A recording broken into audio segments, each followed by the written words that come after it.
నమస్తే అండి, నేను సునీతను. ఈరోజు మనం గోరుచిక్కుడుకాయ కొబ్బరి ఫ్రై. ఇది కమ్మగా ఉంటుందండి కూర. టేస్టీ అండి, హెల్దీ రెసిపీ అండి. ఇది కోసం 1/2 కేజీ గోరుచిక్కుడు తీసుకున్నాను. ఒక కొబ్బరి చిప్ప, ముదురు చిప్ప అయి ఉండాలి. ఇది ఫస్ట్ కట్ చేసేసుకుందాం. ఇది తినని వాళ్ళు కూడా తింటారండి ఇలా మనం ఫ్రై చేసుకుంటే. ఇది ఫైబర్ కంటెంట్ ఉంటుంది కాబట్టి జీర్ణక్రియకి చాలా ఉపయోగపడుతుంది. ఇది ఫస్ట్ కట్ చేసుకుందామండి. మనము గోరుచిక్కుడుకాయలు శుభ్రంగా కడిగేసుకున్నాండి. ఇలా సన్నగా ముక్కలు కట్ చేసుకున్నాను. ఇప్పుడు మనం ఉడకబెట్టుకుందాం. ఈ కొబ్బరి చిప్పనేమో తురుముకుందాం. గిన్నెలో వేసేసి నీళ్ళు పోసేసి స్టవ్ మీద పెట్టుకుందాం.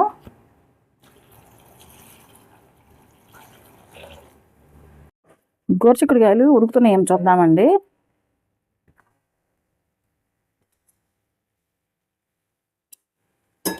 కుక్కర్లో పెట్టుకుంటే తొందరగా వస్తాయి, అయిపోతాయి. కానీ నేను ఇలా ఉడకబెడతానమాట. ఉడికిపోయినాయి.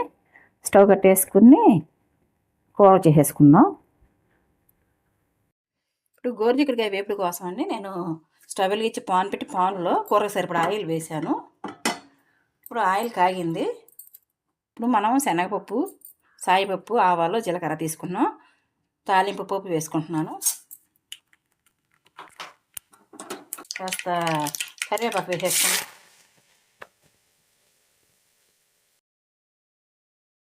తాలింపు వేగిపోయింది కదండి. ఒక ఉల్లిపాయ కట్ చేశాను, 2 పచ్చిమిర్చి, 1 ఎండుమిర్చి వేసేసుకుందాం. ఇవి వేగాలండి, హాఫ్ బాయిల్ అయ్యే వరకు. మూత పెట్టేసుకుందామండి.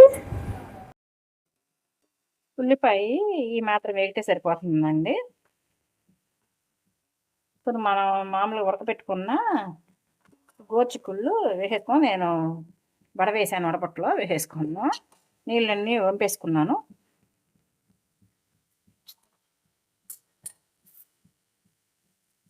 కాస్త ఉల్లిపాయతో పాటు ఇవి కూడా వేగాలండి.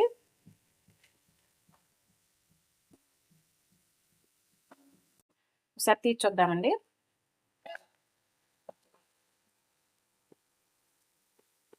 నూనెలో మగ్గుతున్నాయి కదా ముక్కలు. ఇప్పుడు మనం సాల్ట్ వేసుకుందాం. నేను ఉడకబెట్టేటప్పుడు సాల్ట్ వేయనండి, ఇప్పుడే వేసుకుంటాను, కూరలో వేసుకుంటాను. రుచి సరిపడా. సరే, అంతా కలిగి తిప్పుకుందాం. మూత పెట్టేసుకుందాం. కాస్త పసుపు వేసుకుందామండి. కలుపుకుందాం. 1 స్పూన్ కారం తీసుకున్నానండి, వేసేసుకుందాం. ఈ గోరుచిక్కుడుకాయలు తీసుకోవటం వల్ల అండి ఫైబర్ ఉంటుంది, జీర్ణక్రియ బాగా పనిచేస్తుంది అన్నమాట. ఇది షుగర్ ఉన్న వాళ్ళు ఎక్కువగా తీసుకోవచ్చు ఈ కూరని. ఇది మన రోటీలో కూడా పెట్టుకుని, చపాతీల్లో పెట్టుకుని కూడా తినవచ్చు. ఇది రైస్లో బాగుంటుంది, చపాతీలో కూడా బాగుంటుంది. దీన్ని పెసరపప్పు కూడా వేసి వండుతారండి. నేను ఈరోజు కొబ్బరి వేసి వండుతున్నాను అనమాట. ఇది 1 నిమిషం కారం పట్టే వరకు లిడ్ పెట్టేస్తాను. కారం వేసిన తర్వాత ఒకసారి అంతా కలయి తిప్పుకుందాం.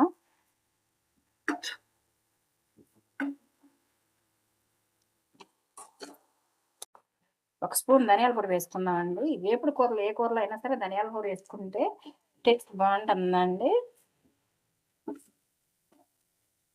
దాంతో ఒకసారి కలయి తిప్పేసుకుందాం. నేను కొబ్బరి 1 చిప్ప తీసుకున్నానండి, దాన్ని ఇలా తురిమేసాను, వేసేసుకుందాం.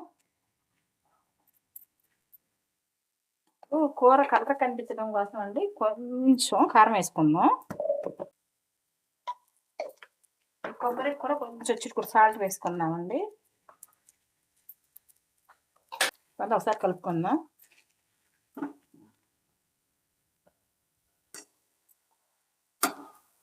కూర కలర్ బాగుంటుంది అన్నప్పుడు.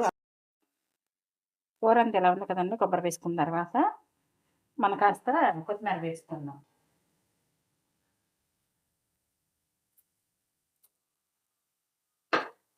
స్టవ్ కలిపేసుకుని స్టవ్ కట్టేసుకుందాం. అయిపోయింది. ఆరోగ్యానికి చాలా మంచిదండి ఈ కూర.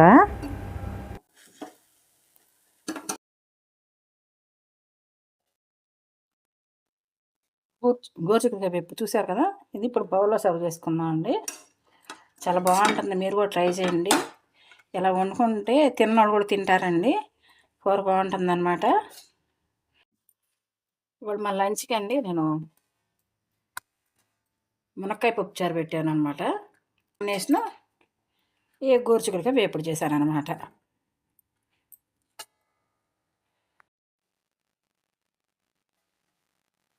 ఈ గోరుచిక్కుడుకాయ కూరని బౌల్లో సర్వ్ చేసుకుందామండి. ఇవి గోకాయలు అని కూడా అంటారంటండి. మేమైతే చిన్నప్పటి నుంచి గోరుచిక్కుడే అదే అలవాటు. ఇప్పుడు కూడా నాకు గోరుచిక్కుడులే అని అంటాను. ఇది చాలా టేస్టీగా చాలా బాగుంటుందండి కర్రీ. ఇలా చేసుకోవడం వల్ల, కొబ్బరి వేసుకోవడం వల్ల దీని రుచి రెట్టింపు అవుతుందండి. పైన వేపుకున్న కరివేపాకున అలా వేసానండి లుక్ కోసం. ఇది చాలా టేస్టీగా చాలా బాగుంటుందన్నమాట. ఇది పప్పుచారులోను, పప్పులోను, రసాల్లోనూ ఇలా మేము సైడ్ డిష్ కింద చేసుకుని తింటాం అనమాట. ఇది మీరు కూడా ట్రై చేయండి. ఉంటానండి, బాయ్.